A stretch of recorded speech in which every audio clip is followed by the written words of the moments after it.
Menanggapi banyaknya tenaga medis yang terkonfirmasi positif COVID-19, Ketua ID Kabupaten Manokwari, Dr. Ades Ismawan, mengingatkan para tenaga kesehatan untuk tetap menerapkan protokol kesehatan di luar jam kerja. Sementara itu, dalam waktu dekat, tim Satgas COVID-19 Kabupaten Manokwari berencana menyediakan fasilitas karantina di wilayah Wapramasi.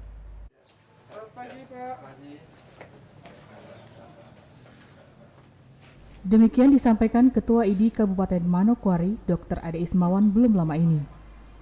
Ia mengatakan dalam waktu dekat tim Satgas akan menyediakan fasilitas karantina terpusat di wilayah Wapramasi. Mengingat saat ini hampir 100 pasien COVID-19 masih melakukan karantina mandiri sehingga tidak dapat dipantau selama 24 jam.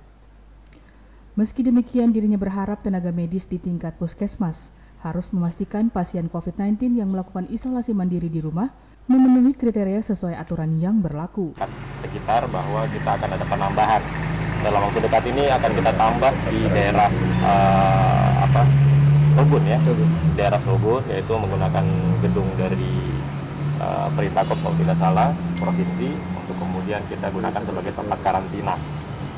Kemudian juga lagi persiapan daerah Wapramasi. Mudah-mudahan ini juga dalam waktu dekat juga akan bisa disetujui ya, baik masyarakat maupun dari sekitar, sehingga kemudian beberapa, kalau tidak salah masih ada 100 lebih pasien isolasi mandiri di luar Vaskar, itu bisa kita akomodir dengan baik.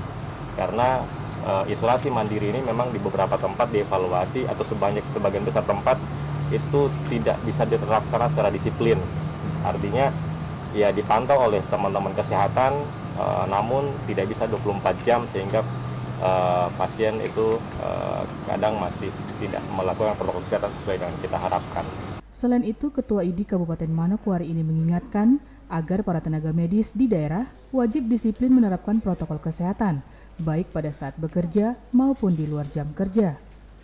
Hal ini perlu dilakukan mengingat belakangan diketahui banyak fasilitas kesehatan yang ditutup sementara akibat hasil swab beberapa tenaga medis terkonfirmasi positif COVID-19. Tidak hanya itu, tingkat penyebaran COVID-19 di lingkungan masyarakat cukup tinggi, sehingga protokol kesehatan wajib diterapkan. SOP dalam penanganan pasien ya, terutama dalam pencegahan infeksi, itu harus dijunjung tinggi oleh setiap nakes, ya, setiap tenaga kesehatan. Namun tidak kalah penting juga pergaulan nakes di masyarakat. Nah, ini juga yang menjadi evaluasi kami akhir-akhir ini, bahwa nakes itu di vaskes atau di saat kerja itu dia tertib. Tapi ketika selepas dari kerja ketemu dengan teman-temannya misalnya atau ketemu dengan keluarganya, itu kemudian menjadi tidak tertib. Nah, di situ potensi penularan yang cukup besar juga. Sementara itu, berdasarkan data yang dirilis Gugus Tugas Penanganan COVID-19 Kabupaten Manokwari, hingga tanggal 7 Oktober 2020, jumlah kasus terkonfirmasi COVID-19 sebanyak 440 kasus, dengan rincian penularan klaster Goa 4 kasus, klaster keluarga 128 kasus, klaster perkantoran 109 kasus, klaster tenaga kesehatan rumah sakit 28 kasus, klaster tenaga kesehatan puskesmas 44 kasus, klaster Vaskar 6 kasus, klaster pertokoan 7 kasus, dan klaster perbankan 35 kasus. Sedangkan pasien yang melakukan isolasi atau karantina mandiri sebanyak 119 orang. Widya Pravita mengabarkan.